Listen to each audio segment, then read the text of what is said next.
Salutations, everybody. It is Matty here today with week 77 of the H.A.M Radio Podcast. And today I'm joined by my buddy, Carrick. What's up? And we don't have Lone. We don't have Noah, naturally. So it's just us two. So you're going to have a lot of nerding out. Going to have a lot of great games discussion. Much nerding. Oh, yes. So down below in the link in the description is to Sugar Bombed. There will be a link to a thread that I've created so you guys can submit more questions there. You have a higher chance of being featured on the question section if you submit on the website because there's a lot less to filter through at this current time. So that's a way to generate some traffic for us. So if you guys want to go ahead and make sure you get your questions on, then ask away over there. Once again, link down below, along with iTunes and Google Play. Some people have been asking where the mobile episode for this week was. I don't know what the delay was on their end, but it should be up by this point. I don't know why. Sometimes they take longer. Sometimes they're like that when I upload them. It's really hard to time because we record these on Fridays. I've said this before. We record these on Fridays, and I don't want to upload it too early because then I want you guys to tune into the video part because that's where a lot of the fun happens. But also, I don't want to give it out too late, so because then no one cares. So trying to figure that out. But anyway, you should have both mobile episodes for this week and last week. I apologize to our mobile listeners as always. Timestamps, not links, they are just all listed down below, so you can skip to whatever segment you would like to. And then each week I like to interact with you guys, so answer this question with the hashtag HamRadioTime on Twitter. Tag any of the handles you see on screen right now. Are you looking forward to Gears 4? There's been a lot of hype built up around this game very quickly, and I think the discussions are going to ramp up on that one. It's really turning into the flagship, or it really is the flagship of Microsoft this year. So I'm really curious to see what your reception to it is because they did the launch trailer. It just went gold. They're talking about DLC, I think, already. So I'm curious to hear people's thoughts on it. I'm looking forward to it quite a bit, even as someone who's not a big Gears fan. Yeah. It's what's the date for it? Remind me? October 11th. Okay, gotcha. Yeah, so pretty quick, climbing up on us. Carrick and I will obviously be reviewing it, correct? We hope. Yeah, right, we hope. Anything going on your channel right now? We've got multiple podcasts that we just did. From now on, in all of the ending podcasts on our channel, we're doing a breakdown of a game or game series. So we do the normal stuff, industry discussion, and at the end of yesterday's, we broke down Batman, Arkham, all of the games. We go like, what's your favorite antagonist? And everybody says that. What's your favorite protagonist and why? What gadgets you liked to use the best and why, and we break it down as well, just like what game design aspects did we like. And then today's, which I'm uploading later tonight for the international podcast, we got some guys in Europe and a guy I think he's on the East Coast right now. We discussed Telltale. We discussed all Telltale games and just like what do we like, dislike, who's the best character in any of them. And so that has been a blast. And then I will be doing a Mafia 3 video on keys to success, recipe to success. I haven't decided how I'm going to name it, but basically I'm starting to do videos on games that are coming out, what they need to succeed, what I want to see them do, especially as we see a lot of these trailers. You and I have talked offline about this. Yeah. Where like sometimes the trailers, you're like, is it making me more excited or less excited? Yeah, because with Mafia 3, it's an interesting case because there's so many. It is, and that's actually one of the things I want to look at. So that's it for this week, and some more reviews, of course, each day. Cool. Sounds good. I'm curious, though. Have you played the new episode of the Batman Telltale game yet? Yeah. You have? I have not gotten a chance to. I've heard great things.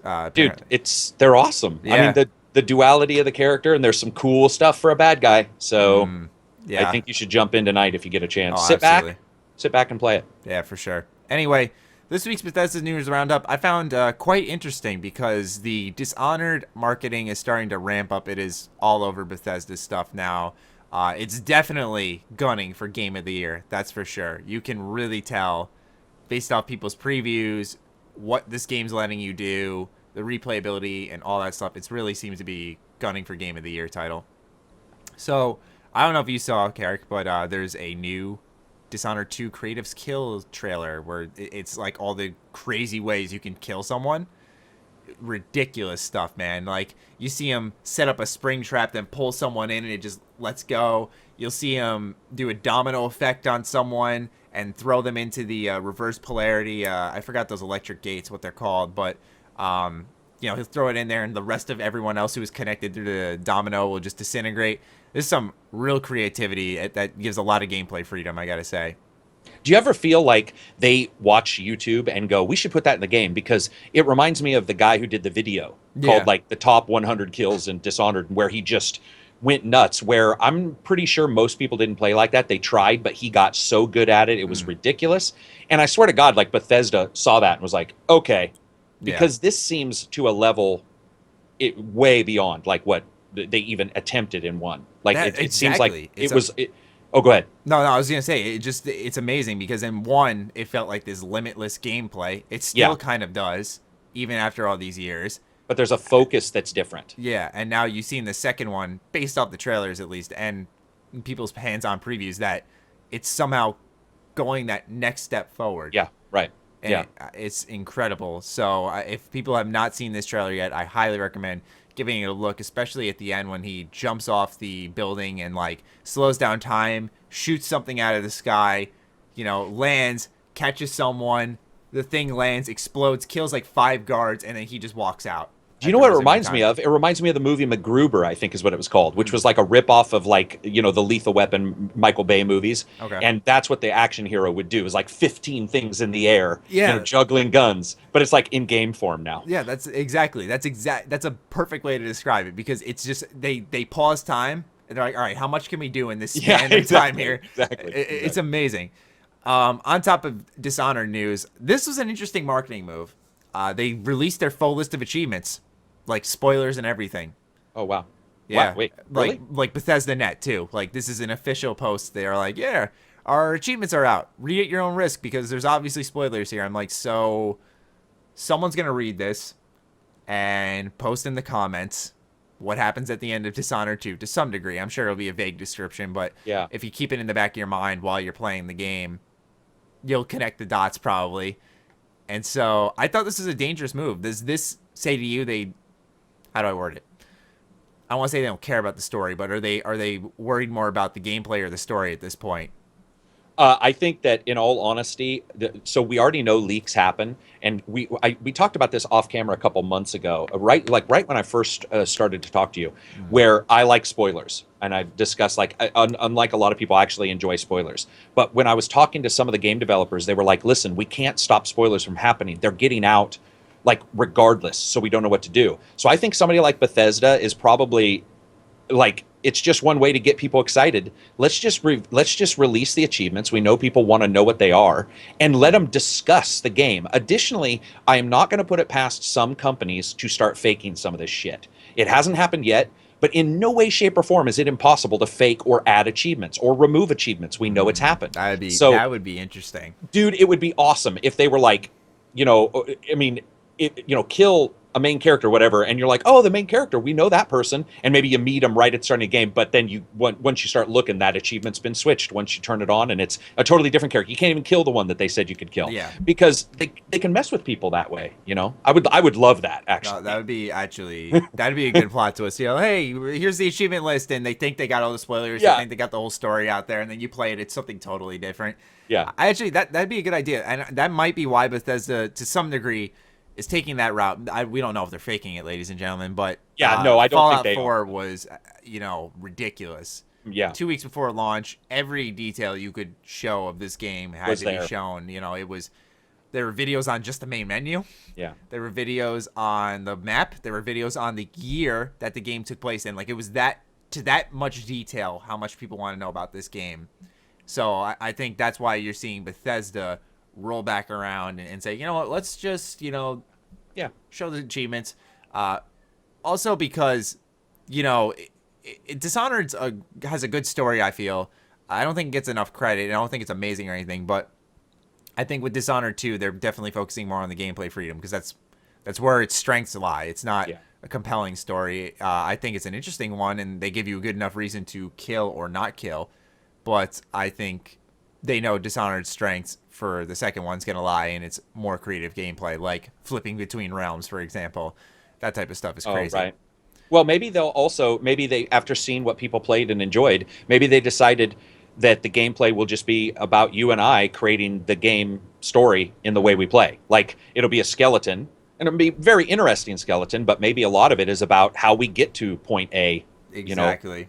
versus them directing us through it all. Exactly. Yeah, it's probably because they probably thought when someone told a story about Dishonored 2, when someone described this, or not Dishonored 2, Dishonored 1, when they described something in the game, they were probably telling a gameplay story on how they took someone out. Right. How they creatively killed someone, something along those lines. Versus, the princess died in Final Fantasy, or not the princess, but when the character died in Final Fantasy 7 or whatever. Yeah. I think that's exactly it. I think when people talk about Dishonored, it's rarely about a story beat. It's more about an action beat. Exactly. Yeah, it's about what's happening, what you're doing, not what the story's doing. So, for me personally, I wouldn't say this is that they don't care about the story, but I think, like you said, I think this is where their interests lie more. And I think they have confidence in the game too, don't you? Because it seems to me, even though people had some issues with a couple of the videos that we saw, I think was it at Live E3 at their Bethesda.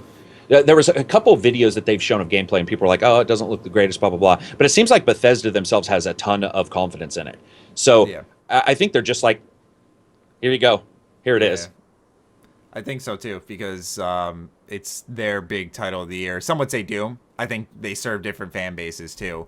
Yeah, for sure. But I think this is the big fall title for Bethesda, and I can understand why they have confidence in it, because I think this is one of the few games that you can look at and say, if you're into these types of games, this is gonna be a really good game. Yeah, right. Like it's one of the very few that you can look at and say this is gonna be good. At the very least, it's gonna be good. And I think that's awesome. I'm really looking forward to it though, because just that, like I said, that level of freedom is incredible. And the only game that I feel has come close to Dishonored's level of freedom is Splinter Cell Blacklist. Maybe that was a pretty free stealth game. I like that one, but that's the only one that comes to mind. There hasn't been many stealth games. Some will say Metal Gear Solid 5, but for me, there hasn't been a stealth game since the first Dishonored that I've really liked. Okay, gotcha. So for me, it'll probably be Dishonored 2. That'll be the next, this is the best stealth game I've ever played. Speaking of Doom, though, there is another free update that is live for the game. For those of you who are still playing the multiplayer, there's a new free-for-all mode called Deathmatch, and I'm actually kind of surprised. I didn't even realize this wasn't in the game yet. But yeah, there's a new free-for-all mode. There's also the ability to create private matches along with other standard optimizations that come with your game patches. Now, have you noticed this? Why do so many games ship without private matches? The only thing I know when talking to developers is that many times numbers don't bear out that that's as important as what they put in. And also there's a control aspect sometimes too, where they want to control specific things. So a developer needs information. We've talked about this actually. What does your dollar come with a Post-it note that says why you friggin' bought something? No. Mm-hmm. So what happens, I think, a lot of times is certain modes allow them to get some info, and then they can branch out modes from there. And the developers I've talked to usually state that whatever is in their game, there was a reason backed up. There's a reason for it and why something is missing, and it's not always resources. Sometimes literally numbers bear out for no one wanting private, unless it's Destiny and then you just have a stupid idea. Because remember Destiny without the ability to do randoms? Yeah. Oh my God, I wanted to kill somebody when I jumped into that. Because a lot of my gaming, I don't know about you, but a lot of my gaming is with just random people sometimes. Yeah. And I try to group up when I can, but most of the time. I do too, but sometimes you can't, right? Yeah. Or if you're reviewing a game, absolutely, a reviewer may not be on your fucking friends list, whatever. And the lack of that was so crazy in Destiny. So Doom's great. Have you looked into Rise of Iron? I think it's called. New Destiny expansion. Oh yeah, I have. They gave me a key, and I haven't even turned it on. The nice thing about people who get it, I believe it includes a 40 level boost. Wow. So you can start, if you've never played Destiny, you should be able to turn it on, and if you buy that, boom, be at the level you need to engage in that content. Yeah, see, the game, I was interested. I haven't watched anything on it, but I was interested, oh, cool, new big Destiny expansion. Apparently they've been working on it for a while, and then Twitter did its magic, and I wasn't even looking for anything bad on it, but, I just keep seeing retweeted onto my feed, vanilla game weapon, DLC weapon is just a basic reskin. You see vanilla game NPC reskinned in this DLC, and they're saying, I think they've gone on record as saying specifically that they spent a lot of time working on these new weapons and stuff. I could be incorrect, don't quote me on that, but based off what I've seen from fan chatter, that's a lot of people are disappointed because they just are being It feels like it's just copy and pasted. And then Yeah, repainted. I don't like using the word lazy for game development No, because I know. I feel it's dirty, and I feel like as someone who's tried modeling shit before, it's hard as fuck. Yeah, it is. Yeah. Regardless if it's a reskin or not, it's hard as fuck to do. So you don't want to call it lazy. I think it's a lazy design choice, but to actually take the action is not lazy. Yeah, right. So that makes sense. You know, I'm not feeling Destiny. I don't know. I wanted to get back into it because I know there's going to be a Destiny 2. And I feel like with every game nowadays, the sequel is going to be a million times better and going to take into account feedback, hopefully. And I want to get caught up on that lore, on that story. The main story is like non-existent, but the things that happen in the DLC, what's going on in the Grimoire, that type of stuff, I want to catch up on. But this type of stuff is so unappealing. Do you know how I enjoy Destiny? Laying back and just doing the story missions once, maybe twice, and playing some random games with friends. You know, I was talking about, I treat it like Batman Telltale. It's weird because I'm not the normal Destiny player. I'm like, yeah, you know what? And so if I get a weapon, somebody may say it's a vanilla something else. I wouldn't know because I'm not ingrained in that title. True. But I think Destiny has so many problems when it first came out that unfortunately, we've talked about this, like unfortunately it was already having issues the moment it came out. It had little problems here and there that these things that they do just make it a little bit worse and a little bit worse. And that's probably why you get the comments where people are like vanilla, blah, blah, blah, because people are looking closer because it started out with problems. Like it didn't have that amazing release, and then the DLC wasn't so good. Instead, a lot of people feel that Destiny hasn't stepped up their. A lot of people feel that the Destiny developers haven't stepped up their game. For example, Bethesda. I mean, I don't think anybody would look at Far Harbor and say you didn't step up your game. Far Harbor is pretty insane. There's some really cool stuff. Nuka World, you would be able to speak to that more than me because I didn't play it all the way through. It's fun. But I don't. Like it. But I don't think anybody would say they dropped down. They did some cool new stuff, right? Exactly. That is not always repeated with Destiny, I've noticed. Yeah, and the same could be said for like a Witcher 3. You know, taking it someplace new, trying something different. The DLC in Witcher 3. Yeah, and some people have said that's even better in the game itself. I mean, I don't know. That's a pretty bold statement. Pretty much everybody I talked to has said just that. Yeah. It's pretty crazy. Yeah, that's awesome though. If a developer can do that. Yeah, because I mean, it shows they're listening. That's why I commend Bethesda on Far Harbor so much. People always ask, not really always ask, but I see a lot of people asking why or what's my favorite DLC. I'm like Far Harbor because that was what Fallout 4. I want to say should have been, but if the base game of Fallout 4 was like that, that would have been amazing. Right. Yeah, makes sense. When I played it for the first time, I always say this. When I played it for the first time, super fucking awesome game. Its flaws showed once the community got its hands on it, and then you get Far Harbor, which is what the community wanted, because that's one of the few DLCs that I actually don't see people complain about, because the Fallout community can complain a lot, but they really don't complain about Far Harbor at all. Yeah, that makes sense. Yeah. Regardless, though, that's actually our quick Bethesda news roundup. Just some Dishonored, some Doom. No real Fallout or Elder Scrolls. Nothing has really escalated in that department whatsoever. We could actually quickly talk about the Farming Simulator 17 getting mods on PS4, while but not Fallout 4 and Skyrim Special Edition are just like, yep, we're not putting mods on. It's interesting because based off the description of said mod system for Farming Simulator 17, it's running through an in-game menu. It's going to be community-driven. You know, they're going to be added through the community. You just click a button, it downloads. So it sounds like Bethesda Net. We don't know the intricacies of it because Farming Simulator is not out yet, but it sounds a lot like Bethesda Net, where it makes you start to scratch your head a little bit and say, It does, but you know what? I've played Farming Simulator. I actually have a key for it, and I will say this. It doesn't do what Fallout or Skyrim probably do when it comes to graphics and when it comes to sound. And so if you have spare CPU cycles, then the issues with the DRM requiring extra CPU cycles to translate the audio format, which we've talked about, then there's some issues there where it may be possible. And to be honest, we can look at it any way we want, but it's actually positive because what it shows is that it's possible to get mods on a PS4 game. Yeah. And I think if you walk away from it that way and go, I don't know what's going on with Bethesda and their issues, we know that some games it's possible and the developers want to do it, and that's cool. Yeah. No, I mean, for me, it was just one of those lukewarm moments where it's like, now you can't really, a lot of people are like pointing the finger at Sony. I was like, I'm going to keep my finger pointed that way to some degree personally. I know you were more of the in-between where it's kind of both. Me, I was kind of like, all right, Sony, like it's I'm getting the vibe that you're just putting your foot down because they didn't come out and say anything. Bethesda did first. Now we see this where now I'm in the middle in between both of them where I'm thinking, okay, I'm seeing a team effort of fucking this up now where I'm feeling Bethesda has a plan. Sony has this DRM protection. Because of the size of Fallout 4, it's not possible to work around it unless they work through this DRM thing. So it seems like one of those issues that can only solve itself in a number of ways. A lot of people were suggesting that Bethesda supports Fallout 4 through official mods, as in every month they pick like a handful of mods and they make them available for download as like DLC.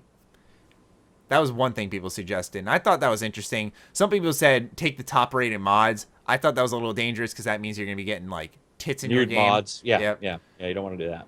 So, I just thought that was a good discussion to quickly have because. Well, what we should do is keep an eye on it for the next couple months and see what other games and are allowing mods and sort of what goes on from there. Because remember, Bethesda didn't say no for sure, and neither did Sony. So. Yeah, true. It's just a situation that I don't think they think will be solved by the launch of Skyrim. Neither do I. Yeah. So it'll be a while from now. Anyway, let's roll on to this time for real, what we're playing, our favorite gaming news bit. So, you've been playing any games this week, my friend? Rogue Wizards, which I just did a review for. I just finished up the first episode of a game called The Uncertain, which it's a little bit like Telltale's, a little bit like Life is Strange. And basically what happened is you're after a human apocalypse where all the humans supposedly died and the world has been replaced by the robots. And the robots have sort of gone a little strange, and so they're acting a little bit like humans. So like the main character is this handyman robot who goes around the world and collects items, makes new items out of them, sells them to people in the city or robots in the city. And the robots haven't adjusted to the point to where they're completely human-like, but they're also not exactly robot-like. There's a little bit of free thought on their parts. And it's awesome because it's a Russian being translated. It's Russian. It's being translated into English. Well, the small errors, which aren't massive, allow you to feel like the slang of the world has moved forward. So imagine if you and I went to 1950s, the slang would be different. Yeah. So the small errors, or who knows, maybe this is on purpose, but the small once in a great while moment of an error in the vocal pattern is cool because it's like, it's completely understandable and it almost is 100% perfect English. But then you'll get like a little bit of a weird syntax in a discussion. You'll be like, whoa, is that on purpose or is that like to show you that like things are said differently 500 years in the future? And then what you're doing is you basically, not to ruin it for anybody because this happens right at the starting, but basically, of course, you find out there might be humans left on Earth and somebody like what's happening? Are they being killed? Are what's going on? And to be honest, even for a couple hours, that was a fantastic game. Like, oh, it's a full game. It's episodic. Sorry. Oh, so the first chapter, that was 2.5 hours of like, that was actually really cool. It wasn't Telltale with the QuickTime events. It was more point and click and talking to people. But Uncertain. So, and then just the hell out of Forza. Yeah. Like literally blisters from playing and I've switched completely back to the Xbox. The HDR, there's no way I'm going back to the PC until they add HDR. So I've just constantly been playing on the Xbox One and showing people HDR TVs and having people come over. We did a blind showing. I don't know if I told you that, but we had 20 people come over and we played PC version and Xbox One version. And they voted. They voted on which one they'd rather keep playing. 100%. All 20 wanted to play the HDR. Damn. So that just goes to show you how huge of it was. Crazy. Do you know how long it took me? It took me 5 hours to prepare my room so that they couldn't see what system was playing, so that I could give them the controller and all they would see is the game, or the steering wheel. Who'd you invite over? Are they just like friends or? There's some people in the development community here in the Eugene, Springfield, Oregon area, here on the West Coast, and then 2 or 3 other YouTubers, and then a bunch of normal peeps who wanted to know what HDR was. About 15 normal people like you and I, if we didn't do video games on YouTube, and then 5 within the industry who had not had experience with HDR. Wow, that's awesome. That's so cool, dude. I really want to test it out though. Yeah, but ridiculous. I'm right there on the same page with you. Lots of Forza. Yeah. Lots of it. I love it. it's honestly like getting up there on the game of the year list, man. It's pretty impressive. I didn't think I'd like a racing game this much. Yeah. What are your favorite? If for me, it's dune buggies, but is there a favorite like vehicle type or whatever race type that you're enjoying right now? I'm a sucker for Corvettes. Oh, gotcha. Okay. Because I not to get like crazy sentimental, but my dad's always wanted one, and so like, you know, that's kind of one of my life goals is one day to be able to like get him one.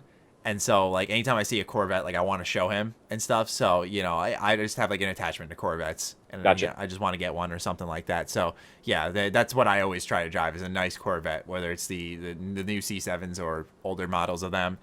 Because that, like, once again, I brought this up when we were on your show for the Forza Horizon discussion we had, but Cruising USA, I always drove the Corvette in that, Right, the red Corvette. So, you know, I'm a Corvette guy for sure. Yeah, Forza, the one thing I will say is, okay, wait a minute. Sorry, I can't say that. I'm under NDA for something. Let me walk around something. I can't even now talk about it because it'll ruin the NDA because people will be able to figure out what I'm talking about. I apologize. No, I don't want to you're get in good. trouble. I will say that Forza is awesome. And yes, I did have some issues with the AI on the when I was testing it for different people. But yeah, I would say if you are not a racing fan, but you see something in Forza, which is what I hear all the time, is like something about Forza looks cool. I would suggest you check it out at somebody's place if you can, because the number of people who don't play racing games who now own it as of today is pretty fucking spectacular in my local group of friends. Yeah. I mean, it's got a high turnover rate. So yeah, and I mean, if that's not convincing enough. You know, I know we try to, how do I word it? We don't pay as close attention to the official gaming outlets. Yeah, but they're also all saying that this is arguably the best Forza game made yet. So yeah. it's just a general everyone saying how good this is. Yeah. And it's just something sometimes. It's like you can't put your finger on it at times where, like me, I said, I'm not a big racing game fan. So for me to keep going back and picking it up, it's just like, why? I don't get it. I'm just racing, Right. but it's like there's something about it. I think it's just the way it handles the experimentation, the gameplay mechanics, something. I don't know what it is. Love it, though. On top of that, though, the main game I am playing more than anything is really still Overwatch. But, oh my God, my stomach. Did you hear that? Huh. No way. Was it rumbling? Oh, so loud. It's like Hot Pocket. You can Yeah. hear it actually. Hot Pocket. Yeah, it was so Baby. loud. Like, I actually was talking with these headphones on, which are And you heard it? pretty sound dampening, and I literally heard it. It was not even just a feeling. I heard that. Anyway, Overwatch? yeah, Overwatch. So, as usual, that's just I love it. I Oh, say okay. it too much. I got one more. Battleborn. I've returned to Battleborn. So Really? Okay. Yeah. So Battleborn, I actually really enjoyed Battleborn. Same. Don't think it's the most amazing game ever, but I happened to mention it yesterday that I was playing it, and every person on the panel was also playing it. So I'm assuming something happened. Somebody talked about it on 4 site. times XP. I did see that. Okay. And so I've been playing the hell out of that, and it's not the most amazing game in the world, but I have to say it's one of the few games where I end up being done and having a smile on my face. Like that was a good time. Yeah. So No, I'm 100% with you. I know there's a lot of people who just straight up hop up on the hate train for this game, but for me, I like it. I like it a lot, I'll even say, because I'm a supporter of Gearbox. I admired their ability to not just go down the Borderlands route and keep pushing that out, but try something new. And to be honest, it failed. It really did. Yeah. Financially, at least. But the game's good. It is good. It is a fun time. Yeah. I really liked it. I think the only thing I could have asked for in that game was a better story. Right. In the terms of that Gearbox charm. Yeah. But it did a good job with its characters, and it's a lot of fun. So, it's been on sale so many times. If you see it for like $15-$20, I mean, it's worth more than that to me personally. But yeah, if you see it for that price, I think it's a game that's worth picking up personally. Yep. Definitely. Agreed. Yeah. But as for my favorite gaming news bit, this is something I want to talk about because I know you're not the biggest fan of Kingdoms of Amalur. That was one thing we really actually disagreed on. Right? Yeah, that's definitely me. Yeah, one of the few things we actually disagreed on. But I thought it was interesting that this court case has been going on for 4 years about this game finally came to a close recently. Oh, did it? Oh, I didn't know that. Okay. Yeah, it finally came to a close. And it was amazing. I think there's still some other things ongoing, but there's like this closing on the loan. But point being is that the court case is over. which means that things are finally settling down. And I felt bad for Curt Schilling because I'm pretty sure at the same time of all this court case going on, he got like cancer as well. Yeah, and so things are just going downhill, and it was just like, jeez. But I'm happy that things are looking up now. So how did they come? What was the judgment? Like, what was the end? Let me look it back up, because when I read over it, it sounded like there were some things still ongoing with it. But for the most part, I know for a fact it was just a definitive closing of the case. Let me just bring it up right now. It would be easier to bring it up on my computer, but I can't get in the way of... It's funny because while you're looking that up, it is funny because I think a lot of people, when they hear about a court case continuing, they always think, juries are sitting down, talking and deliberating daily. I have a related member within my family, I'll just say that, who is a lawyer. And, sometimes 6, 7, 8 years long when it comes to a court case. And what that really means is they literally show up for like 7 minutes.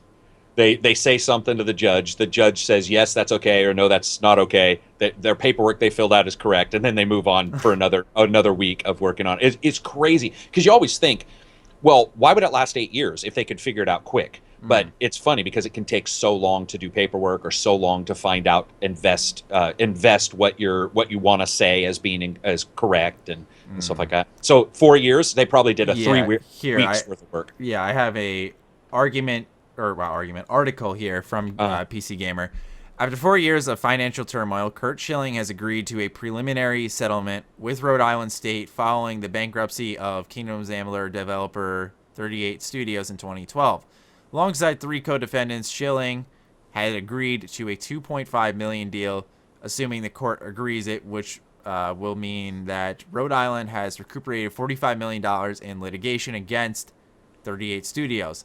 This is against the $75 million loan the quasi-public agency Rhode Island Economic Development Corp., now known as Commerce Corp., granted the studio in 2010. After failing to meet a hefty state loan repayment in 2012, the Kingdoms of Amalur developer laid off its entire workforce and was forced to declare bankruptcy, which prompted court proceedings in the first place. In essence, this left the taxpayer to foot the substantial bill, and as a result of the ensuing financial turbulence, 38's sister studio, Big Huge Games, later fell as well.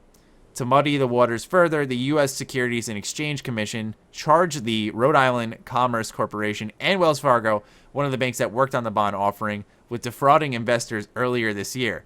38 Studios was itself cleared of criminal charges following 4 years of investigation. However, Polygon reports $28.2 million still hangs over the taxpayers. So the court case, keeping them out of jail, I guess, is over. Yeah, so the thing, here's why I have a problem with all of that, or good, I don't know if it's problem is the right word, but they haven't really shown any mismanagement. I mean, the thing is do you know what it reminds me of? It's almost like, hey, here's a loan, we're hoping you make a bunch of money, you didn't make a bunch of money, and so now we have a problem. And so that sometimes is how it feels like the state is treating, like, and I understand that Curt Schilling did some stuff that supposedly wasn't like ethical, but what I'm saying is that's the way it feels. It feels like it's like it didn't do well, so we're coming back after him for our cash, and then they tried to do bankruptcy, which is supposed to protect you, and then we're going to litigate anyway. Obviously, he lost, so whatever I thought it was, I was pretty much wrong because he's the one paying. So that indicates that in some way they found him at fault. It's sad to me because with all that money, all they could make, and I know you're going to disagree, but with all that money, all they could make was Kingdoms of Amalur? Like, really? With all that money, that's the shit that came out of that? I'll admit. Where's the Dishonored that should have came out of that? Or Dishonored 2 or whatever, because I wasn't a huge fan of Dishonored. Where's the big game that should have came out of that? And instead, you don't. Even though I'm a fan of the game, I will admit that it was it looked low budget, it felt low budget. Yeah, where's the $75 million gone? Yeah, like that was part of the charm to the game for me. Oh, true. But then after you hear all that money's kind of where'd it go, right? So I agree. Yeah, it could have been bigger, better, it could have been so much more for sure. Yeah, sure. But it's too bad though. I hate to hear anybody. I don't like the litigation crap because as somebody who has broken an occasional law or two, I've been on both sides, and you'd never wish it on anybody. So yeah. As for you, do you have any news that stuck out to you? So I was going to talk about one thing. I think I'm not going to bring it up because I think it's a hotbed of stupid discussion. But which was I wanted to sort of bring up the Lucky Palmer discussion. But I think right now, until everything gets settled out, it's probably just sort of people just talking about other people's ideals, and that's not a good place for this. But one thing I do want to talk about is where it seems like lately, especially me, I've noticed I've been overly negative on Twitter. I've noticed this. Like, I've seen some of my tweets. Yeah, I've seen some of my tweets, and it all sort of stems around this weird feeling I get that, like, YouTube and everything is against the people who are actually creating the content for them, and that game publishers are against the content that we're creating for them. So you and I have spoken in the past about, like, For sure. not getting a game review until whatever. And I was told recently that everybody would be having a delayed review copy for a title, and then found out that only websites got it. If you had a video, you were not allowed it. Okay. So I had a sort of a heated discussion with that person. And I guess what I would say about when it comes to industry news is, it's if you start reading, you start seeing Polygon in particular. Do you follow much on Polygon? I actually recently just started following them. I like keeping a tab on all these people. Yeah, So they do big in-depth investigations, and so does Kotaku. So Polygon has done some that have been okay. Well, Kotaku did one recently on Star Citizen, and it came out this morning. It was a big hubbub about the behind the scenes of Star Citizen. And the thing that bothers me is that a lot of this stuff seems written instead of furthering gaming as a whole, or gaming as an industry, and furthering the intelligence and information within gamers so they can make, good choices or whatever about what they're getting. Yeah. It's like fucking Bill O'Reilly or something, going after somebody. And so Kotaku was talking to all these people behind Star Citizen, and regardless of what we feel about that, when I read it, I was like, holy shit, almost 80% of this is what happens normally. And it's all about how you say it. Kotaku was like trying to pretend there was bad shit in there, by the way. So the bad shit is fine. You report on that. But the normal shit that every developer needs, like, let's say, extra time for a game or extra money, they were pretending like it was completely, absolutely the strangest, most obtuse thing. Yeah. And so the only thing I basically want to bring up is the fact that, man, don't believe everything you read. Some of this shit you have to, or at Kotaku least you doesn't agree with that line of thought. You want to hear a good story about that? Oh God, I don't know, because I was pissed enough this morning just reading that. Like, and again, I'm not disagreeing with everything they wrote. So go for it. So, I'll try not to name names. I used to report on, as you all know, the rumors of Fallout 4. There's a rumor that came from Kotaku that there were leaked scripts for Fallout 4, and that the game was confirmed. This just happened directly after the big hoax that was the Survivor 2299, which I don't know if you followed it at that time. It was like a separate website was created. It looked like it was by Bethesda. There was Morse code, phone line setup, addresses that all linked back to this website and all pointed at Fallout 4, and it was a lot of fun. And people were really heartbroken afterwards. And so, right the day after, I believe it was, a couple of days after, Kotaku's like, Fallout 4 is real. We got the information right here. Everyone was skeptical. And I'm not saying that as a point of justification, but for me, I was just like, all right, hold up. Like, you guys are coming out right after we just got burned and saying that it's real and providing scripts and stuff when things aren't connected right now. So I say to my audience, don't believe everything you read. This is exciting. I want to believe it, but I won't until I see it from Bethesda. I said something along those lines, though, that I just didn't really fully trust it yet. And that writer personally contacted me and wrote a page email ripping into me and like literally like how it was my fault that my audience came and attacked him about distrustworthy or worthless journalism, stuff like that. Like, I was the source of personal attacks on him. I was like, what are you talking about? Like, I just said, don't believe everything you read, because I don't see any proof aside from the script itself, which could have been anything. Not that he'd make anything up. But I'm just saying, for me, after the events, I felt my skepticality was justified. Fallout 4 is announced. Everything that was in the scripts is true. I was like, okay, that's great. Guy contacts me again through Twitter, tags me in an old tweet that he tweeted at me about it being real, and says, like, something like, what do you think now? Like, actually personally going to that weird length of rubbing it in my face. because God forbid someone didn't believe what Kotaku wrote.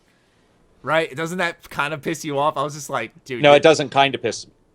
Yeah, see. Like, yeah, it's like, mind you, I'm like 20 at the time, and I'm acting more mature than someone who's like, I think in their 30s. I was just yeah, you are acting more mature than I am, and I am older than you, because that would have literally caused me to go on a Twitter campaign of utter destruction with multiple videos created. But I would have definitely taken that email and I would have pasted it everywhere, and I would have been like, this is what we have to deal with. When we say this, they can say whatever they want. A website can be like, don't believe YouTubers, or this YouTuber's getting paid for this, blah, blah, blah. But if you dare say, hey, don't believe everything you read, and they have the audacity to attack you. And first of all, if anybody emails me, my personal opinion is, unless they say, this is NDA, and then usually if it's not about something I want to talk about, I just delete it.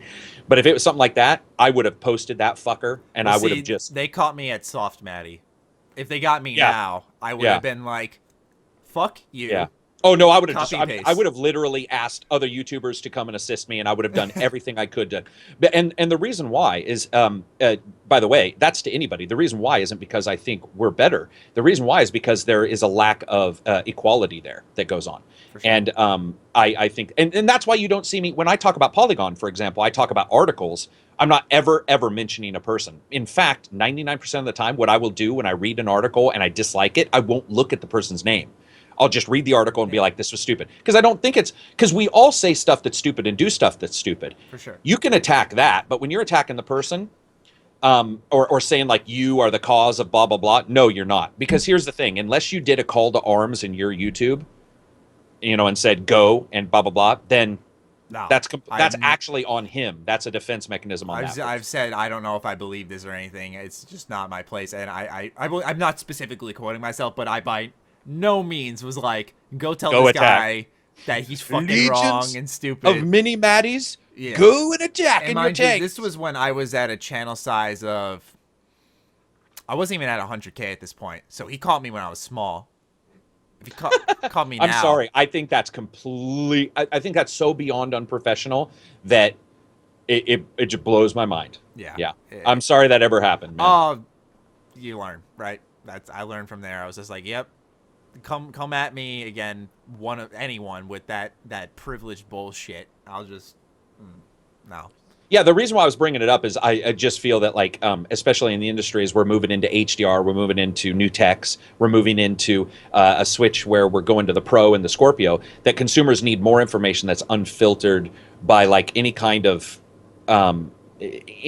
like hyperbole and bullshit in that way. And it's one of the reasons I get a lot of people get mad at me, or like, you don't sound impressed by Dishonored 2, right? Okay. Something like that. And I'll be all, well, I can be a little bit more, but I temper myself on purpose, because it is possible for me to lead people by being like, this is going to be the best thing ever. And we're going to, so I have to control myself. Sound like me before Fallout 4. but what happened? You learned. You even told me that. Yeah. You were very clear about, okay, I picked up on a couple things, and that's the way we learn. But here's the thing. Why are you and I fucking the only ones who are learning? That's the thing and I don't mean you and I mean, why are many of us who are like YouTubers, I see doing really good works, and some of the websites doing far worse, 2-minute reviews on a game or something like that. It's just starting to burn me out. At least on my side of things, I just want to make sure I don't speak for you. Is that we're not saying all press is terrible. No, there is a lot of great people in the press that have nothing more than good intentions for stuff. But you'll see someone like, and he had nothing but good things to say about GameSpot, and I like GameSpot personally, but you'll see Danny O'Dwyer, for example, basically the face of GameSpot, leave to do this thing called NoClip. Yeah. Right. And to create game documentaries that are not about clickbait, that are not about, trying to gain views. Just, I want to inform you about video game creation process and the stories that are left untold.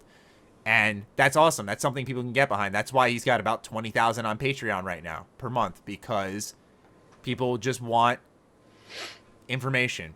They don't want this, and I'm guilty of this, by the way, but they don't want this top 5 things you didn't know about so-and-so. I like top 5 videos. I like top videos all the time. At the end of the year, I'll do a top 5 most disappointing, most overlooked, best games of the year, and so on, because I love doing those lists at the end for myself.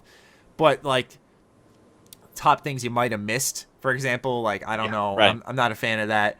I've done things like, I remember when Fallout 4 came out, I did like 14 little things in Fallout 4. Like, just a slight change in title. I think that's better. Yeah. The video performed well because of it, because it was just not like, you might have missed this. It was just like, here's 14 tiny little things, little details. Yeah, for sure. Yeah, but Games Press isn't all terrible. Just a couple of bad seeds, I'd say. And I think the situation probably. Yeah, like yeah, the more entire the way situation. everything is done. Yeah. Yeah. There's just a really weird, we've talked about this, there's a really weird difference between video game creators who use YouTube or Vimeo, whatever you may use, Twitch, than what people called the press at one time. Luckily, we've got a lot of companies that don't believe in the press anymore. They believe that everybody's press. But I think that those old timers get a little challenged too. I do believe that, where they get a little threatened. There's been a couple times where I've definitely, when I've read a article from a written website, that I almost felt the threat that they feel towards like somebody with YouTube who has the ability to, like, let's say, influence people with a 15-minute video. Yeah. So no, absolutely. yeah, it's just really interesting. But that's what excites me about video games, is we're moving forward in HDR and Scorpio. That's what I was trying to get to. We're moving forward in HDR, Scorpio, PSVR. What I want is, I just need to make sure, we all need to make sure that, like, proper information is doled out that doesn't muddy up the water so people think something else is important, like Star Citizen missing a fucking due date. Like, there's other things that are actually very important that are going on right now that, and even within Star Citizen, report on the important things. Don't report on the shit that happens at every fucking developer. Excuse my language. I should not dude, cuss on yours. no, by all means. Every poop. Pretty sure I've cursed on yours, so. Every poop. Yeah, but I should be called Sailor Vision. But yeah. Nah, feel free. It's just, it sucks. It just sucks as a whole. And I'm trying to uncloud the waters. Even with HDR, I think I told you this. The amount of information that's wrong it's ludicrous. And there's a developer in a forum right now posting wrong information. Like, and they're the developer. And so I have to sit there and be all, okay, how do I go about that? I mean, because consumers deserve, when complexity increases, knowledge and information increases. And that does not happen in games. Games are weird. Or think about it this way, dude. Games are weird. Games are one of the only real, like, entertainments where the mystery, where they like, there's so much mystery around the creation. Now, occasionally you get it in movies. Occasionally. It's also what's interesting, while we're talking about weird things in games, that I wanted to toss out there before I forget, is that, yeah, for sure, video games are the only type of entertainment product I can think of that, if you buy not when it first comes out, is better. If you wait, yeah, you will get a better product. Yeah, the movie suddenly doesn't add an actor. Yeah, right. Exactly. You don't get random. You might get like extra scenes. You could argue that with like Blu-ray and stuff, but with a video game, you'll wait for that Ultimate Edition. You'll get all the DLC for the same price that you would have gotten months back if you bought it on launch day, with all the bugs and stuff that were patched in this Ultimate Edition. You get what I'm saying? That's another thing that's weird about video games that I don't think can exactly change because of the direct feedback developers get, where they're able to collect all this information quickly, fix everything, and then that's what I mean about like games. Like, how in the fuck is it possible that we buy a game and don't know the performance level for a PC version? How's that possible? How's that legal? How's that even legal? How does that makes no fucking sense. And then, so what we do to fight it is somebody like Steam has to create their own refund system, because the companies don't have good, they're not checking the stuff to make sure it works. And so you have situations like that, and it burns me out for the consumer, because I think a lot of people are getting burned not knowing it. I don't think a consumer should spend money and have to refund it as their own guinea pig, I guess. Yeah. That's wasted time. Oh, for sure. I completely agree. Yeah, that should wrap up what we're playing, favorite gaming news. Anything else? My diatribe, sorry. No, don't apologize, dude. But anything else you need to add, or feel like you Nope. I think we're good. Cool. Except right now, support indies, because until you and I review, let's see, Gears, Battlefront, there's a couple big games coming, but this week and next week there are a lot of small games that are coming out, Xbox One, PS4, and PC. So if you guys get a chance, now's the time to spend $5 on some pretty good games that are coming out. Yeah, if you're looking to fill that void, that gap. Yeah, definitely. Yeah. And your channel's the place to be for that stuff, for sure. One thing I could recommend from your channel is you guys should check out Jeremy's Ember review. Yeah, Ember's sweet. Yeah, that game looks very good, and that $5 or whatever, $10. Yeah, I think it's 10. Yeah, Yeah, it's like Baldur's Gate little brother decided to show up to the party. Yeah, It's fucking phenomenal. Yeah, it's amazing. I can't believe it that price when you were like, yeah, it's Dude, $10. I'm like, what? Why? Yeah, it's $10 for 30 hours on the PC, and I was like, I mean, even the guy kept telling me, he's like, listen, it's like only made by a couple people. It's like $10, 30 hours, and I'm all, oh, here we go. I'm gonna turn it on and be like, yeah, I can see why. And about an hour into it, I'm like, holy shit, the gameplay loop in this thing is just like, it's already phenomenal. It just got better and better, and it doesn't mean it's perfect, but it is an indie game that is quite close to looking like a AAA title. That's awesome. So, yeah, that's very cool. Anyway, this week we got some great fan questions, so let's roll into those. All right. First one we definitely have to talk about. We both bit our tongues in the last segment so that we could get to this question and have that discussion. Cristo Fellini asks, what do you think of YouTube's new hero program? You want to go first? Bah! Foot. Yep, that's what I think.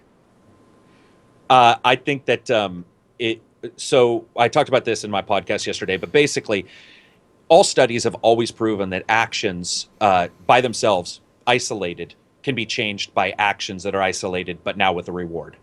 So what's happened is this hero program has existed prior, but it's actually existed without the reward system. I know this because a YouTube manager actually posted in a forum I post in and explained the situation and said, hey, we're just rewarding people for what they've already done. And my opinion of this is, hey, you just threw out all of your years of history and all of your metrics. This is what I used to deal with, was metrics. And one of the things we talked about, one of the things we always knew, is if you change anything when it comes to the reward system, all your metrics that used to matter no longer do. Humans don't work that way. So when you're sitting here saying these guys have done a really good job, now we're going to give them more for doing a really good job. It's not the way it works. You can't even say that.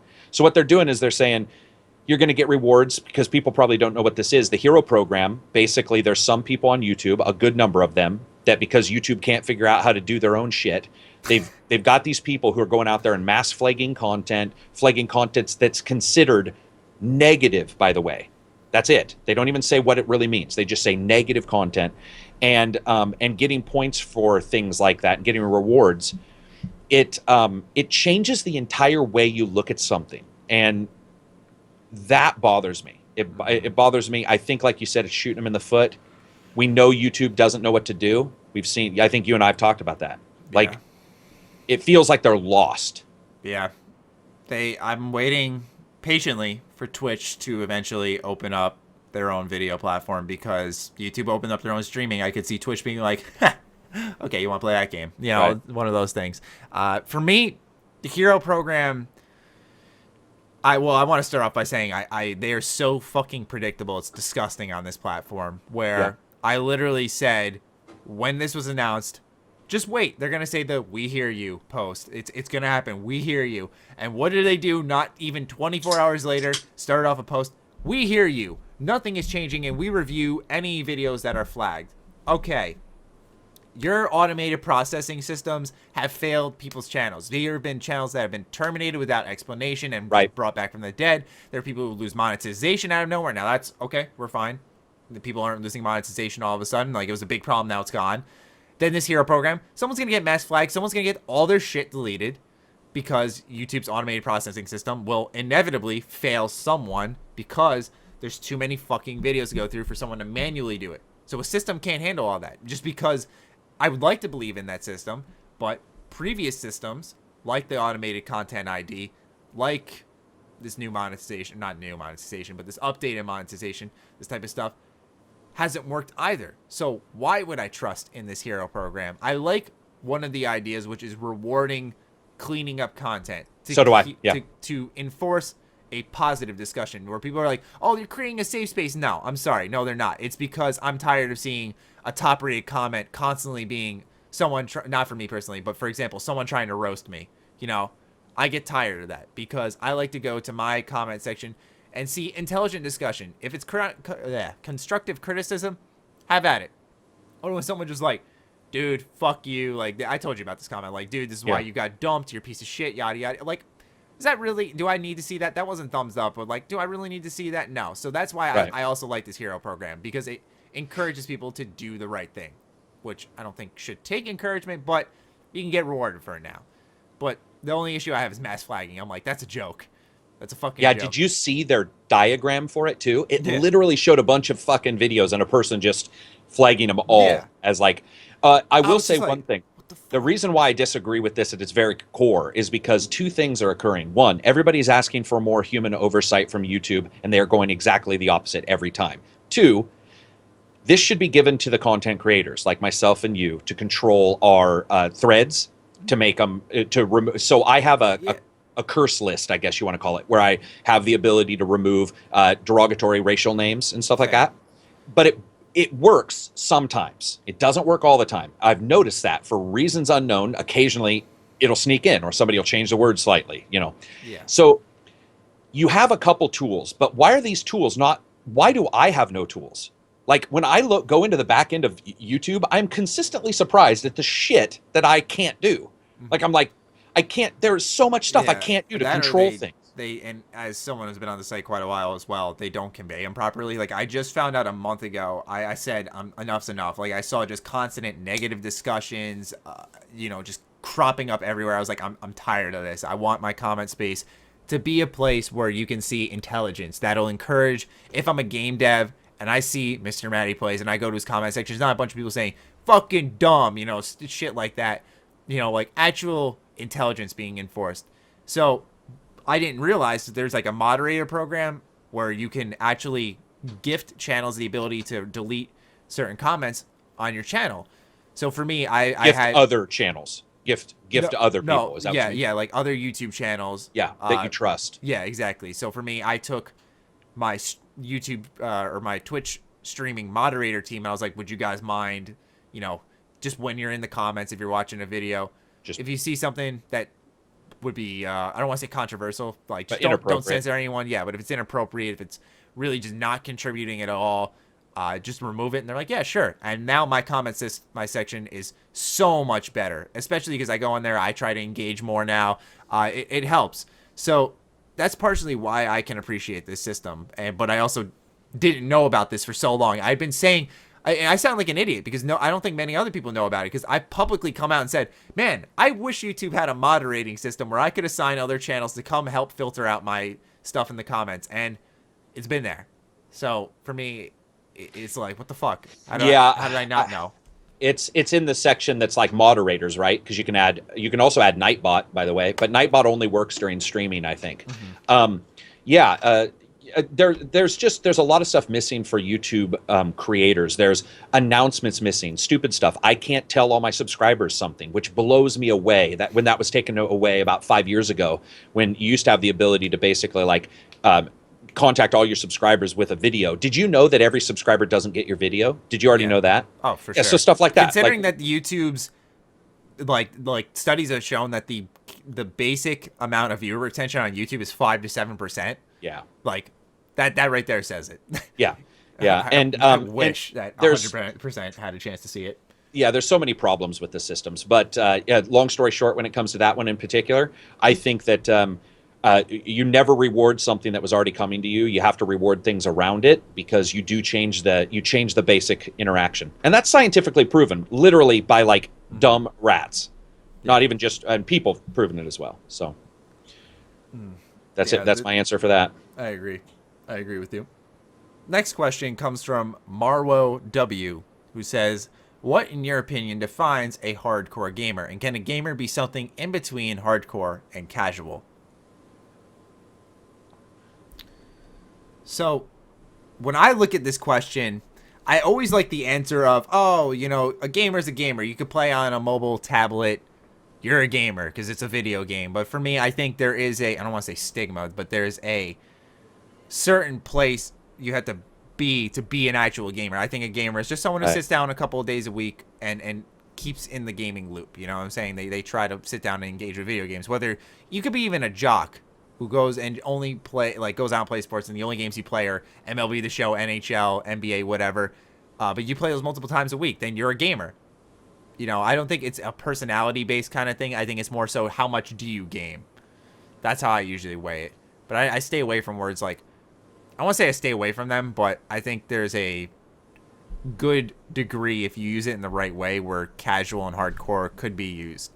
Because if someone's playing like 24 hours a week, that or not 24 hours a week, they're playing like 50 hours of games a week. That's definitely a hardcore gamer, and you could not just say, "Oh, a gamer's a gamer," because that gamer's not in the same realm as this grandma who's sitting on the train playing fucking Snood Zoombinis on her fucking tablet or some shit. You know, it's totally different. For me, it's usually, even if it's soft metrics, it's usually metrics driven. What I mean by that is if a hardcore gamer usually in some way, statistically, numerically in some way, either compares themselves to others or compares, or within the game, has a high number of something. Like like you said, sort of, how many hours have you played? Are you a person who's got are you achievement hunter? Are you a person who's played every Dragon Souls and you know all of the data points about, or Dark Souls, sorry, you know all the data points about Dark Souls? To me, a hardcore gamer, the problem with that is I don't know of a single hardcore gamer that I would actually call a hardcore gamer. And the reason why is because when you say gamer, you're not calling them a hardcore Call of Dutyer. The problem is when people are hardcore, they play less games most of the time. They play a particular type of game. So when I say somebody's a hardcore gamer, usually you ask them if there's a genre they don't play, and they'll tell you, "Oh yeah, I don't play collectible card games or whatever." So you can be a hardcore gamer about a title or two, but most of the time, those guys that I know aren't actually hardcore gamers.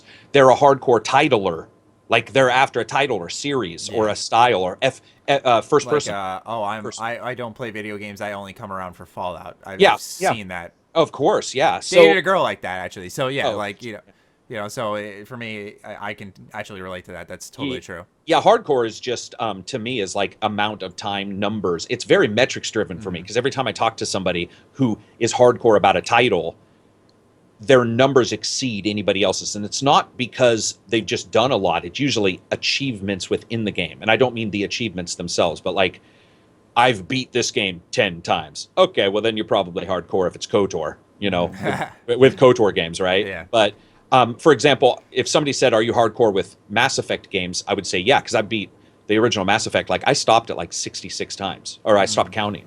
Like 66 times I played the original Mass Effect. And KOTOR is way more than that. I don't even want to. That's embarrassing. I don't know if I can. Yeah, I lost count. But I don't play Snood, or I don't play fucking Farmville. But I know people who spend money in Farmville. So are they hardcore? Because guess what? They're putting their money where their mouth is. That's more than me. I may spend $60. They might spend $300 in Farmville. So who's the hardcore there? Yeah, and that's why a lot of people just lean towards people just lean towards a gamer's a gamer. But I think I view it as a tier system almost. Right. You know, if it's all easily accessible, you're just playing that Farmville, that mobile games on your phone, like Fruit Ninja or whatever, probably could argue casual. That's like all you play. But if you're like invested in a console and you know you stay up to date on the big games and that type of stuff, like, yeah, you're a gamer. I have a question for you then. So I know somebody who plays a mobile game, Champions of Marvel Champions, which I've played mobile. It's actually a fantastic game and has spent maybe $150, $200 on it. At some point, you have to say they're hardcore. Right. See, that's the thing. Like, you can't, because that mobile game is complex, more complex, mind you, than maybe a Fallout game. It's insanely complex. So that's what I mean by because you were right. You said a gamer's a gamer. It's absolutely true. And there's different tiers, but within the tiers, there are outliers that make no sense. Yeah. The more you dial down, the more people. It's like squeezing something, and they shoot out the other side. I know. Damn it. You can't really narrow it down, which is why it's such an interesting conversation to have on like what tiers there are. The only type of gamer I don't like is the elitist, I call them. Me too. In any version I hate. Yeah, the fucking, I'm bigger and better than you, dude. Like, okay, clap, and congrats. You know, when I used to slap gameplay in the background and it wouldn't be like the best footage of me doing absolute work in a video game, it would just me like, for example, with Overwatch, like I got my review footage late for it. Like I was playing the game, just immersing myself in it. And I didn't even, for some reason, I knew I was making a review of it, but I didn't think to record. So I'm just playing the hell out of this game, and I think, oh crap, I got to get footage for my review. So I just played like a handful of matches, flipped on the recording, and it was just me like shooting around. And, I got killed a couple times. Yeah, like I didn't look that good, but I was just like, who cares? And a bunch of people were like, how could you review the game? You suck, bro. I'm like, okay, you're here for my opinion, right? Not like my MLG talent. So those are the interesting type of the worst types of games. Did I already tell you that I sneak stuff into all my reviews? Did I tell you that already? Like what? In every single review I've ever done, I always have a hidden message somewhere. You can always either hear it or you can see it in the video.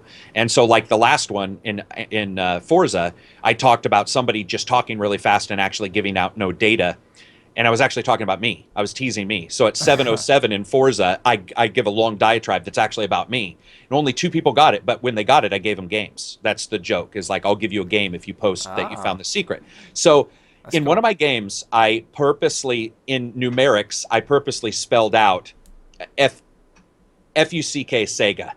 And but it's spelled out very clearly. It's just little secrets, right? Well, somebody got pissed because how I spelled it out was I used the level indicator in the top left with my gameplay. So I was level 1, level 6, level 5, level 1, level 6, like to spell out something.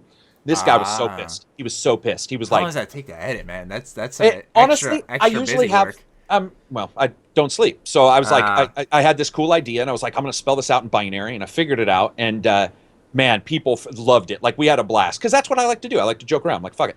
But this one guy was so pissed. He's like, your footage never shows you above level 1 or something like that.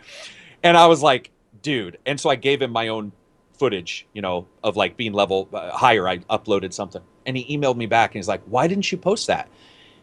And I told him, I was like, listen, if you think that every person who fucking writes a website review has beat that game, you are daft. You are completely, absolutely daffy, and should never, ever talk about games again, because you are believing something that's, they will post 3 pictures on Polygon and and write it up. I could do that in 1 hour of gameplay. Yeah. 1 hour. Yeah.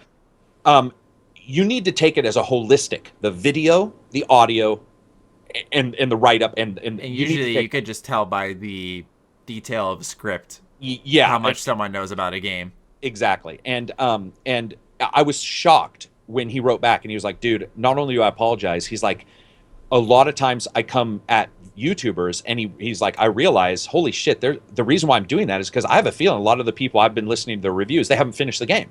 Like, because he was so puzzled. He's like, this person's not talking about this skill or whatever. Yeah, he's like, you were talking about it, you just didn't show it. And I just want to add, you've seen this. They'll say, don't show after this level in the embargo. In the embargo, it'll be all, do not show after level 6. I can tell you how many times people have attacked me over that. Been like, you didn't show after level 6. Absolutely, yeah. And, for me, I try to just respond to them when they're like, dude, you only showed early gameplay footage. I'm like, do you want me to spoil the fucking game for you? Yeah, right, yeah. No. Yeah. With the character that no one's supposed to know about? Yeah, like, watch me. Yeah, because for me, I like to beat a game, review it myself, upload my review, get the thoughts from my viewers, then go and watch other reviews. I don't like to be influenced during my process. And when I'm watching these reviews, like, Record's a good example. I think it was IGN's. They had footage from the last level of the fucking game. I'm like, I know. What? Like, why? I know. If it's like a brief snippet, sure, but there was like a platforming, a boss fight, this, that. I'm like, oh, Matty, I will tell you a little secret that I've done. If you watch my reviews, I usually, the very second footage, the first will be the title. The very second footage cut will be a later level, and then the rest of the stuff will be earlier. The reason why I do that is so no one can complain. Yeah. So you'll see me go like level 28, and then everything else will be like 2. Yeah. And, or lower like, stuff. Okay, he got this far. Yeah, because I'm so nervous about spoilers. There was one guy who told me I spoiled the game in Doom because, like, what the evil lady was, like, talking to me or something like that. Like, that person talks to you. That's a spoiler. And I'm like, fuck, okay. I mean, nobody's ever got mad at me for spoiling, and that doesn't appear to be a spoiler at all. But this person thought it was. I made a video on, like, I used to do a series called, like, Humanity's Biggest or Best Hidden Gems. And I just point out games I felt like didn't get enough attention. Oh, sure. And so I covered a series called Danganronpa, which I've covered in the past. And I made one on Danganronpa 2. And in the I don't know what was wrong with me when I look back on it, because I watched the video again recently. And, there's this class trial section. And so you have all the students there. But any student who's dead, you see their picture with a red X, like, they're fucking dead, dude. And so it's like circling. Yeah, it's circling the fucking classroom, and just you see on the edge of the screen like one person who's the main character with like an X in their face. I'm like watching. I'm like, how did I not catch that? Like that wasn't even remotely subtle. Like it's just there. It's there, and it's like a long process. And they're talking about the murder and stuff. Oh, that's embarrassing, but it happens. It happens. I've made mistakes before. I mean, Yeah, no, I mean, from that point, it wasn't even like anyone freaked out, but yeah, you know, I just removed an element of surprise for some people, but I'll Yeah. never do that again because I love that series so much. I refuse to fuck that up for anyone. One of the best game series I've ever played in recent memory, at the very least. Next question comes from Leonidas Olympia. Very dedicated viewer, asks great questions, always engages in good conversation. I've seen him tweet at you before. Love him. He said, biggest case of buyer's remorse. I have such a bad answer for this. Like, okay, go for it. Because in an embarrassing way, in a way. So, I remember I was at Best Buy, and I wanted to get a new game. Now, I used to play the shit out of Naruto games when I was growing up, and I don't want to trigger anyone out there. I'm not sure if it's Naruto or Naruto. I believe it's Naruto. I'm going to stick with Naruto because that's how I've always said it. No one's corrected me. Regardless, I remember I was at Best Buy with my mom, and I saw this new Naruto game that I'd never seen before, and I was like hot off of Ultimate Ninja 3 or something like that. And I thought, damn, I want that. Now I pick up the game, and it's all in Japanese. I don't know why Best Buy was shipping a strictly Japanese title. I'm an impressionable 10-year-old.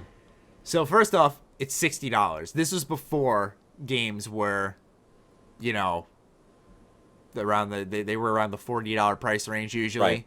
This game was a PSP game for $60. Japanese and everything. And I pick it up, I'm like, this looks awesome. I think it was what it's called now is like Naruto Ninja Heroes or something on the PSP, something along those lines. And so I picked this up, and my mom's like, it's in Japanese. I'm like, but it's Naruto. She's like, but Matt, like, you're not going to understand it all. I'm like, I want to get it. And so, like, I somehow convinced my mom, and I remember putting it on the checkout line, and the cashier was like, this is in Japanese. I'm like, I know. They're like, why are you buying this? They're like, and I'm like, because I want it. They're like, if you open this game, you cannot return it. Are you sure you want to buy, as a 10-year-old, a Japanese game? I'm like, it's fine. I want it. So they're like, okay. They ring me up. I go home. I'm thinking, like, I got this. I pop in the game. I'm like, what am I doing? I don't even know if I'm playing the story right now or anything. Oh, man. And I just, $50 down the tube. And at that age, I was rich at that point. I was going to say, that must have been an actual good amount of money when you were a kid, like $50. And so, yeah, I'm sitting there just like, why did I do this? And I think I did manage to sell it on, this story sprawls on for a while. I tried selling it on eBay, sold it to some guy. He bought it and then tried accusing me of like faking selling the English version, even though it was the Japanese version or something like that. I was like, it says in the description, Japanese only. And so, like, it was this whole eBay dispute, and I finally got my money, which was half of what I originally had spent. So, yeah, like, I regretted that purchase so much, though. That's one of those ones that teaches you for years. Yeah. For me, remember, I this is learned going nice and young. This is going way back, but there was a game on the Sega Master System called Zillion.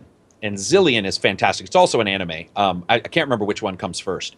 But Zillion was a sort of a platforming Metroid game where to get through levels, you had to get to these canisters, open up the canister, and inside each canister was like a rune or an imprint. And you had to get a certain number in every level, and then go to the door and enter them in the door.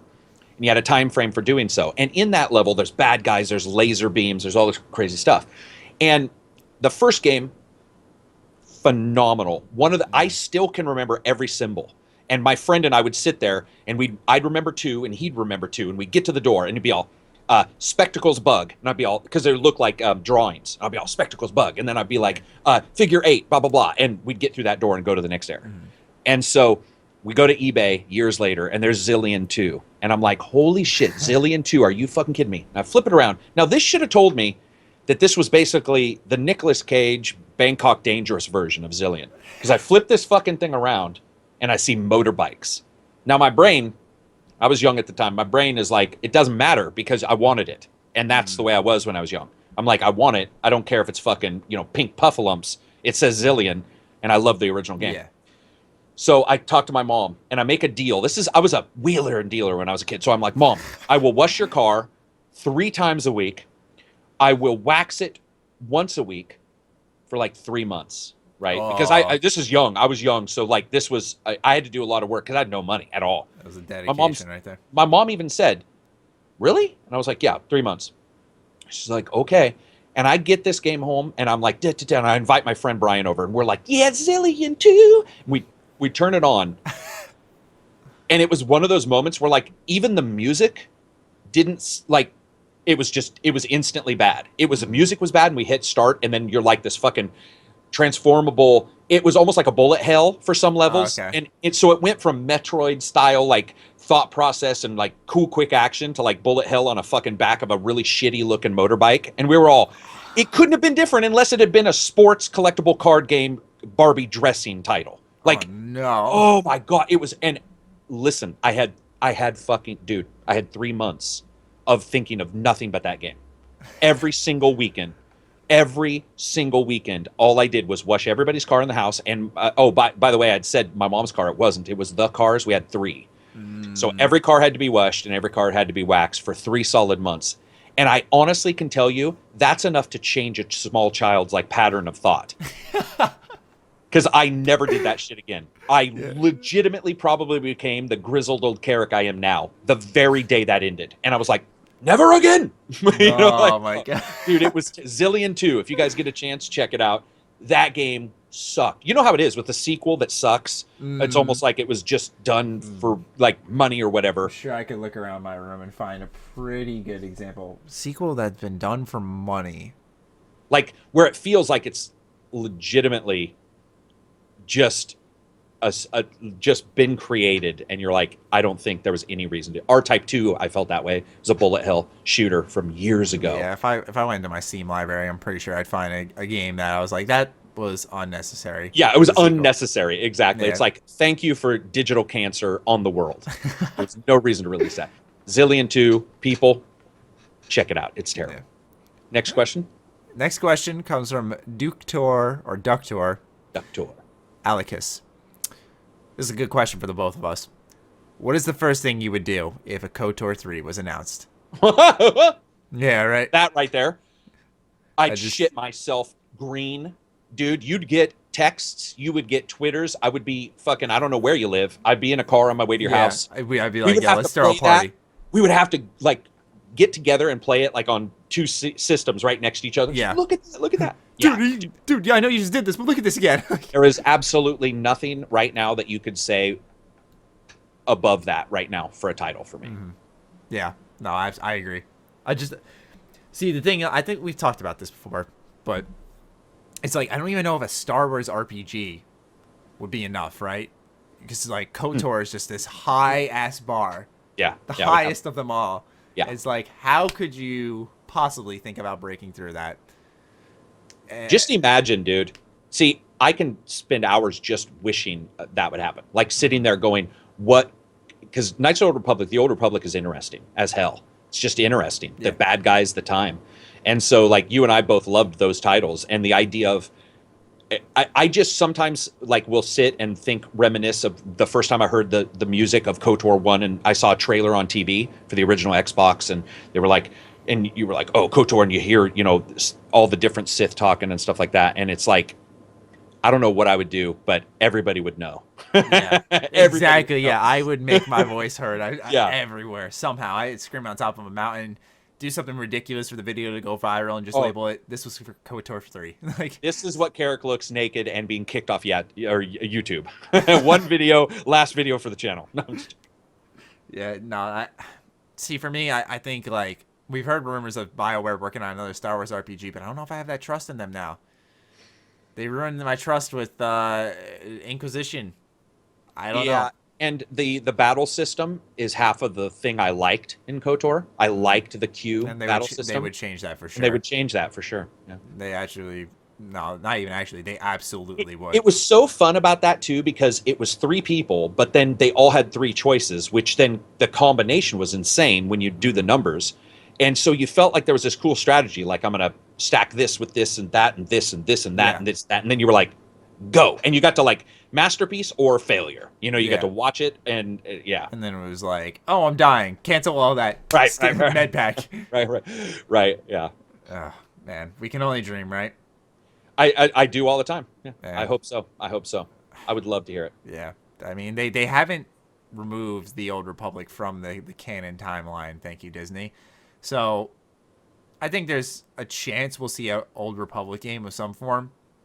Because, like, what Disney needs to realize with these games is to not tie them in to the established universe, to the movies. I know Battlefront actually sold pretty well. I'll admit I was wrong. I didn't think that game would sell that well because I thought the reviews would kill it. I thought people could just see from the outside looking in after it launched. But I was wrong. I feel like a game is much more appealing when it doesn't have any ties because it feels like it's going to be fresh and new like a movie. Yeah. That's what's exciting about the next Star Wars Episode 8 or what it was for Episode 7 is that, yes, I am getting this fresh, brand new Star Wars experience. When you're tied into a movie, which I'm sure we all know this by now, it's just like you're limited by that license in a way. You know, you have to have story constraints somehow fitting into whatever movie you're tying into. So when I look at that, I just think, why not make something separate? Because then it's got the Star Wars name. It's an amazing game. And people are going to buy it because it's Star Wars. And if it's good, it's going to market itself. Yeah, right. I don't know. Yeah, I would kill for it. Well, hopefully one day. Anyway, that's all our questions, and that's all we really have for this week's show.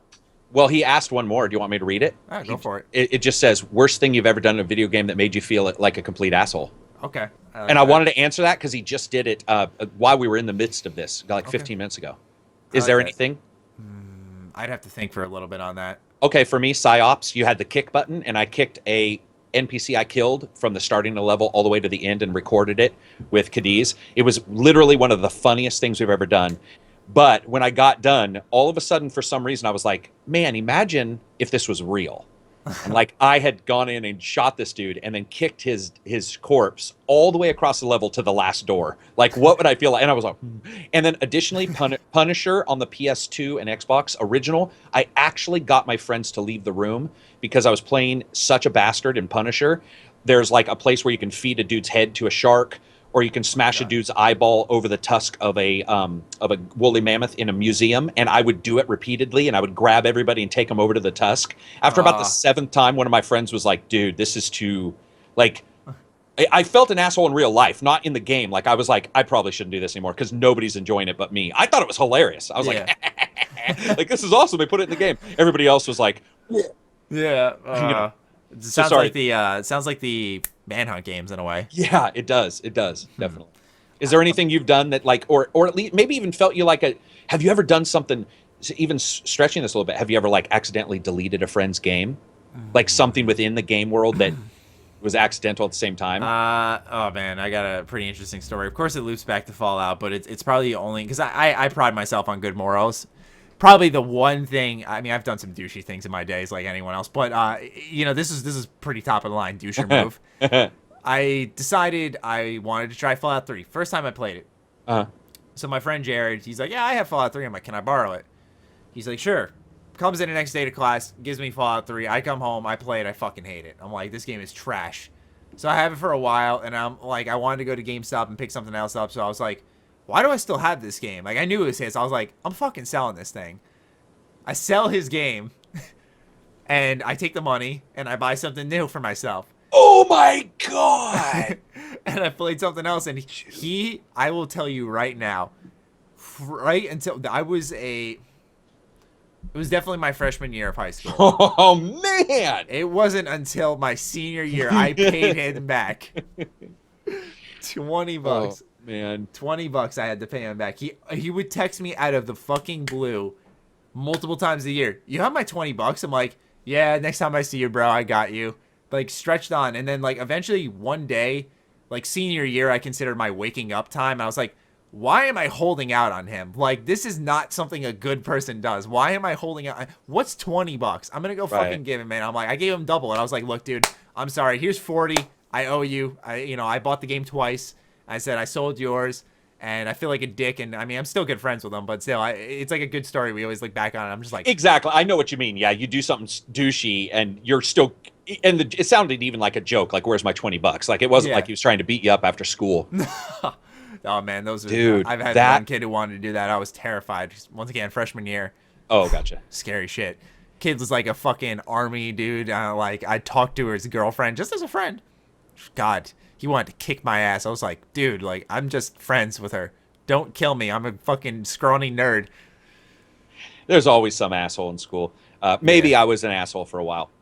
When it comes down to it, that's probably the best story I've ever heard, though. I never in my life thought about selling someone else's game to, like, that shit's crazy birds. Like, when I was younger, if somebody did that to me, I probably wouldn't even believe them because I would not expect somebody to do that. Like that, when you said it, I was like, he fucking, so what? Like, that's why I was speechless for a bit. I was like, holy shit. Yeah, it's like, I don't know what went through me. I was just like, I remembered this much, though. I was on, this was before GameStop had listed prices on the trade-in values for all their games. It was only like the top 10. Right. And I saw Fallout 3 at like $20 or something, or $23. I was like, dude, that's like a quarter of a game, right? Or a third of a game right there. It's a third of somebody else's game. Yeah. How did ownership not come into that discussion? Yeah, I like it. You're like, well, you sound like a human slaver. You're like, well, of course, leave it up to character, basically, somehow attribute those two together. But I like how you're like, and I thought, hey, that's like a third of the price of the game. It's not your fucking game. You're like, why would that ever enter your mind? That's delicious, man. Because I've never heard of somebody doing that. That's awesome. That's very positive. That's a good way to end the Q&A for sure. Yeah, that's one of my less prouder moments, but still a good one to look back on because it didn't backfire on me. Anyway, yeah, man. Exactly. You ended up with all your limbs and everything. Yeah, I was alive at the end of this, so yeah, it's all good. But once again, thank you for joining. It's been a great one. This has been really funny. As always, guys, as you already knew, but the channel for Jeremy is linked down below. Please check out his stuff. Top-notch quality content, the very definition of it. Cannot recommend it enough on my behalf. He also has a Patreon, which you guys can check out. Support him there because your boy's opening one up soon. We're like the Patreon duo. I can't talk. As these podcasts go on longer and longer, I just there we go. Fucked up again. I gradually lose my grip on the English language because I stare at a fucking blank wall. I need something to engage my brain. Anyway, that'll wrap up episode 77, I believe I said, of the H.A.M Radio Podcast. Thank you guys once again for tuning in, and we hope you have a great week. Peace out.